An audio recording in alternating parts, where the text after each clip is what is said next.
उन्दै बैसोआव हाबा जानाय लाइमोनफ्रा फेग्रा मुवा निसा जानायनिफ्राय गोजानाव थानांगौनि थाखाय हानजा सुरदों। बिसमुरि दख'रा बिडिपिजों लोगोसे बिसमुरि आउटपस्ट आरो बिसमुरि गेजेर फरायसालिनि बिथांमोना जथायै गाबोननि जानो गोनां 15 आगस्तखौ लोब्बा लाखिनानै हानजा सुरदों। क'क्राझार बिसमुरि आउटपस्टनि एसआइ मिजानुर रहमान बिथांजों लोगोसे बिसमुरि दख'रा बिडिपि आरो बिसमुरि गेजेर फरायसालिनि गाहाय फोरोंगिरिजों लोगोसे फरायसाफ्रा मैखोमै ज'ज'यै गाबोन 15 आगस्तजों लोब्बा लाखिनानै गोलाव थाबायना हानजा सुरदों। बिडिपिनि मावसुमाफ्रा खौरांनि गेजेरजों फोरमायना होदोंदि ओनसोलाव थानाय गुबुन गुबुन गामिनि बिमा बिफाजों लोगोसे लाइमोनफोरखौ बे हानजा सुरनायजों मोनसे सोलायनाय जांख्रिथाय लाबोनो थाखाय मावफुंनाय जादों होनना। मानोना गोबां खौरां बिजोङाव आथिखालाव माखासे हाबा जाखानाय एबा संसार जाफुनायफ्रा गुबुन लामा लानायखौ गोबांथारै नुबोगासिनो। लोगोसे उन्दै उन्दै गथ'सा लाइमोनफ्राबो फेग्रा मुवा निसा जानायफ्रा बांनायनिफ्राय बांबोगासिनो दं। जाहाथे बैफोर हुदाखौ जोंनि साफ्रोमबो लाइमोनफोरजों लोगोसे ओनसोलनि रायजो राजा दिथागिरिफ्रा गोख्रों राहा लानानै बयबो ज'-ज'यै हाबा मावनांगौ होननानै फोरमायदों। सिगां आं बड'लेण्ड बुब्लिखौ बरायना लागोनाय जाहैबाय। दा आंनि मुङा अजित कुमार ब्रह्म, आं बर्धनपुर बिडिपि सेक्रेटारि। दिनैनि हाबाफारिखौ लानाया जादों जोंहा फैगौ गाबोन 15 आगस्ट स्वाधीनता दिबसनि थाखाय जोंनि बिसमुरि आन्चलिक बिडिपि खन्थाया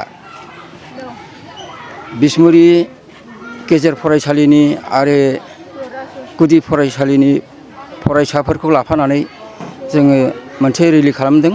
बे बिसमुरि थानानि सिङाव बिसमुरि थानानि आइसिखौ लाफानानै आरो जोंनि बिडिपि जा साबसिन नुजाफैदों जोङो बे गथ'फोरखौ लानानैनो गाबोननि जिहेतु 15 आगस्ट बिनि रेलिखौ देखायनो थाखाय जों बे हाबाफारिखौ लानाय जादों। गोसोआवथ' जोङो दिनै बेबायदि स्कुलनि फरायसाफोरखौ लानानै आरो जोंनि थानानि आइसिखौ लानानै आरो जोङो बिडिपि खन्थाया जे बेबायदि रेलि लानो मोन्दों, आं जोबोद गोसोखौ गोजोननाय मोन्दों। दा जोङोथ' ओरैनो बुंनाय बायदिबा गामियाव सिखाव हमग्रा होननानै बुङो जोंखौ, नाथाय सिखाव हमग्राबाबो जों गामिनि रावखौबो हमफेराखै। माने जों गामिनि सिखाव हमनो होननानै जोंखौ माने बिडिपि फाथियाखै। जोंनि गामिखौ जोङो मोजाङै रैखाथि होनांगौ। जोंनि गामियाव सोरबा बिदिनो उन्दैफ्रा जानाय लोंनाय, दानि जुगाव ड्राग्सनि खोथा दङ आरो उन्दै बैसोआवनो हाबा जालायनाय बेफोरनि खोथा दं।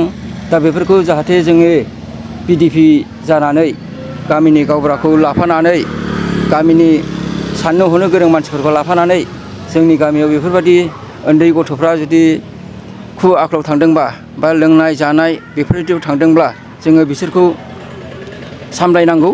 बेबायदि सामलायनायानो जोंनिनो खामानि। दा जोङो गामियाव बेफोरबायदि जाहाथे घटना जाया, दा जोङो बिदि होबथानो हायोब्ला गामिनि इन्टेलेक्सुवेल मानसिफोरखौ लानानै गावबुराखौ लानानै ज' मिथिं जालायनानै बेखौ होबथायोब्ला जोंनि गामिया जेब्लायबो रैखा मोनगोन आरो सान्थि जागोन आरो इयुनाव जोंनि गथ'फ्रा सिक्षा दिक्षायाव आवगायबोगोन आरो। दा बिनि थाखायनो जोङो सांग्रां जानांगौ। बिनि थाखायनो जों गथ'फोरखौ लाफानानै दिनैनि रेलि खालामनायावबो आं जोबोद गोजोननाय मोन्दों। माने गथ'फ्रा दिनैनि बे रेलिया मानि थाखाय जादों बेखौबो उन्दैफ्रा मिथियाब्लाबो जाहाथे बिसोरनि फोरोंगिरिफ्रानो बा फोरोंसुलिफ्रानो फोरमायनानै होथों, जाहाथे उन्दै समाव हाबा जालाया। आरो दानि ससियेल मिडियाफ्राव नुनाय जायो हिन्जाव लाना खारनाय, सोरनिबा हिन्जावखौ सोरबा हौवाया लाना खारनाय बेबायदि खोनायो। जाहाथे बेफोर दाजाथों, जाहाथे बेखौ दानिफ्रायनो बे उन्दै गथ'फोरखौ लानानैनो जोङो बेफोरबायदिखौ फोरोंनांगौ, सिक्षाखौ होनांगौ आरो साबधान होनांगौ। बेखौनो आङो दिनैनि रेलियाव थाबायनो मोननानै जोबोद गोजोननाय मोन्दों आरो। बेनो जाहैबाय गिबियावनो आङो बड'लेण्ड बुब्लिनि चेनेल बिथांखौ आंनि गोसो गोरबोनिफ्राय बरायग्रोनाय थाबाय। आरो लोगोसे जों बिसमुरि आन्चलिक क'र्डिनेसन बिडिपि कमिटिनि जानानैबो गोसो गोरबोनिफ्राय बिथांनिसिम बरायग्रोनाय थाबाय। दिनैनि बे रेलिया मानि थाखाय रेलि जादों होनना बुङोब्ला जोङो बयबो जों मिथिगौ जे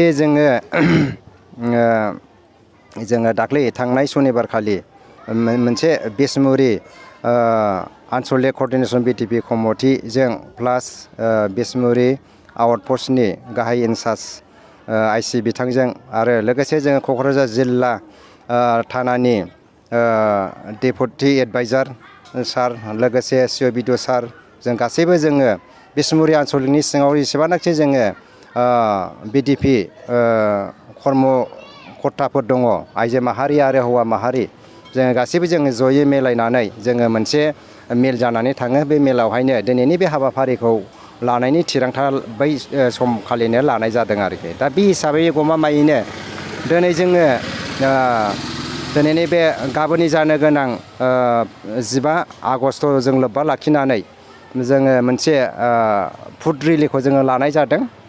खोब आङो गोजोननाय मोनदों। दिनै गथ'फोरखौ जोङो लोगोसे बिथांमोननि फोरोंगिरि सारमोनखौ लोब्बा लाखिनानै आरो जोङो माखासे जोङो ससे जोङो रेडि खालामनाय जादों।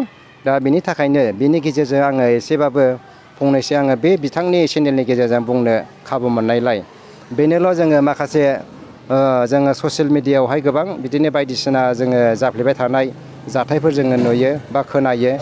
दा जाहाथे बेफोरबायदि ड्राग्सनि बेब'हार खालामनायफ्रा जाहाथे एसे आनज्रायनानै थायो आरो साफ्रोमबो गार्जेनफ्राबो गावबा गावनि गथ' गथायफोरखौबो एसे दायथ' लायो जाहाथे बेफोरबादिनिफ्राय जोंनि इयुन लाइमोन गथ'फ्राबो जाहाथे जानगाराव थायो। आं बेनि थाखायनो गोसो गोरबोनिफ्राय आंनिफ्राय बे मोनसे खावलायनाय थाबाय।